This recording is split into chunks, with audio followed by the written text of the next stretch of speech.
Tere tulemast tagasi Matemamentari YouTube'i kanalile. Täna me teeme tiba teistsugusema video, kus ma räägin, kuidas saada kõrged punktid matemaatika riigieksamil. Natuke enda taustast, et mina lahendasin laia kursuse matemaatika riigieksamit aastal 2021 ja ma sain seal 99 punkti 100. Nii et ma mõtlesin, et jagan ka teiega nippe ja trikke, mis aitasid mul selle tulemuse saada. Aga sellega siis hakkame tänase videoga pihta. Aga hakkame pihta siis vahenditega, millega riigieksamit päriselt lahendada. Et võtta kaasa mingi hea pastakas, võtta mingi pastakas, millega sa tead, et sulle meeldib kirjutada ja millega sa oled kirjutanud ja vaata, et sul ei saaks pastakas eksami ajal otsa. Et see on jälle lisaasi, mille pärast stressata, et lihtsam on võtta piisavalt pastakaid, et need ei saaks sul kindlalt otsa ja kirjuta nendega. Igal inimesel on oma stiil, kuidas nad ülesandeid lahendavad. Mina näiteks ei teinud väga jooniseid harilikuga endale. Jah, ülesannetes, kus oli vaja joonist teha, ma muidugi tegin joonise harilikuga, joonlaudadega, nii nagu peab. Kuid endale ma tegin alati sellise pastakaga kritselduse, nii et tea, mis sulle endale sobib. Kuid alati soovitan kaasa võtta. Võtke see sirkel kaasa. Jah, seda ei lähe võib-olla vaja. Kuid kui sul on vaja mingi täpne ring teha, et kas su ülesande joonis on kooskõlas ülesande tekstiga, siis see sirkel tuleb kasuks. Võta kaasa ka mall, äkki saad teha mingi kolmnurga joonise, kasutades täpselt neid õigeid nurki, et leida endale lahendus või siis kas või kontrollida enda trigonomeetri ülesannet selle kaudu, et sa teed reaalse joonise.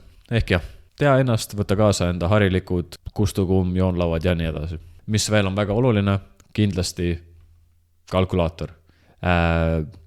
Kalkulaator on väga oluline abivahend sinul riigieksamil. Nüüd on muidugi võib-olla tiba hilja uut kalkulaatorit võtta, sest ma ütleks, et kõige olulisem ei olegi kalkulaatori tase, vaid see, kuidas sa seda kasutada oskad. Minul on siin üpriski kallis kalkulaator ja see tuli mulle väga kasuks, kuid ma ei tea kõiki selle kalkulaatori funktsioone. Et ongi oluline, et võta enda kalkulaatorist viimast. Tea, mida su kalkulaator suudab teha, sest et need tihtipeale suudavad palju rohkem, kui sa oskad isegi arvata. Ja siin näiteks isegi ülikooli tasemel teemasid oskab teha statistika mõttes ja nii edasi. Õpi seda kasutama ja alati tee tehted kalkulaatoriga.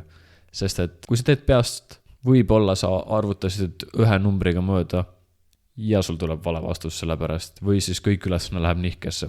Nii et tee tehted kõik kalkulaatoriga lihtsalt kindluse pärast. Võt see on minu soovitus. Panen minu enda see kalkulaator, mis ma kasutasin, on FX 570 ES+, et tuleb ka kindel olla, et ei võtaks graafilist kalkulaatorit kaasa, sest et see ei ole lubatud ja kui te vahele jääte, siis teate küll, mis juhtub.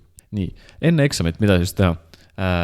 2023 aasta eksam on sellest videost 2 päeva kaugusel, et väga palju uut ei jõua õppida, kuid enne eksamit ma räägin siis just nüüd eksami päeval, et tee enda tavaline rutiin, ära hakka midagi muutma, ära õpi öösel kella 3 enne eksamit, sa ei jõua nii või naa midagi väga uut omandada.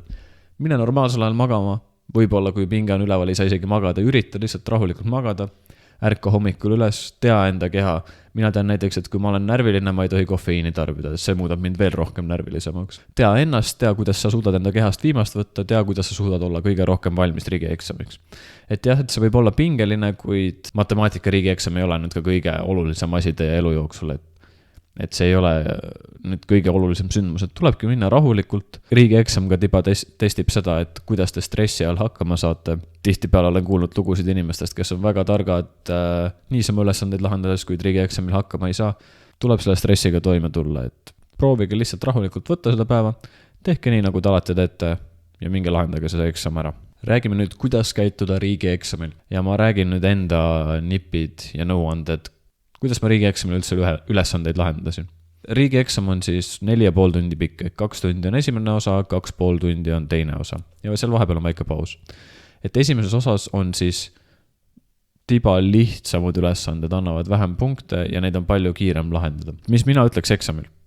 Eksamil tihtipeale me jääme aja hätta. Ehk selle jaoks lahenda kõigepealt ära ülesanded, mida sa tead, et sa oskad lahendada. Ütleme, et sul on 5 ülesannet ees, sa lähed vaatad 3 neist oskad, ma ütleks, et tee need 3 enne ära, kui sa hakkad teiste peale mõtlema. Sellega me tagame endale selle, et me saame võimalikult palju punkte juba kohe kätte ja me ei jookse kinni. Ütleme, et näiteks esimene ülesanne sa hakkad lahendama, sul ei tule välja, sa lähed stressi pingesse, unustad kõik ära. Et seda vältida, teegi ära need, mida sa oskad ja siis hakka proovima teisi. Ja ütlemegi, et on need ülesanded, mida sa ei oskanud ja mõtled, ei tule midagi välja. Siis proovi midagi ikkagi kirja panna.